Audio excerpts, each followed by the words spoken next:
Sa distrito Sangharo, Mag-amay, Nagtapungulay. Si John Sala nakatutok eksklusibo.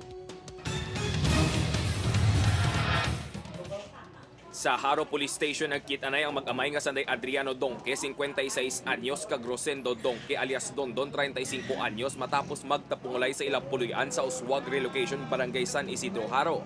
Pareho nga pilason ng duwa. Apang mas mapagros ang amay bangod makit-an niya daw mas madamo sang inumol nga nagtupa sa guya kag ulo sang mas bata nga si Dondon.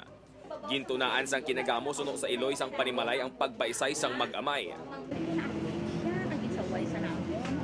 Higan sa tapa niya. Ano na imo sa linya Dondon man kung hubog katulog. Nagbat sa amay abi. Suno sa amay nga si Adriano, nagsulod sa ila balay si Dondon nga hubog kag gintuyo nga pukawon ang nagakatulog nga hinablos. Ang repya, ang TV ato sa babaw. Karon, tumbahon niya. Karon kay napakita ko kay tumbahon niya, amo to nasagang ko, amo to ngay madagdag ang TV kay kung nadagdag patay ang apo ko.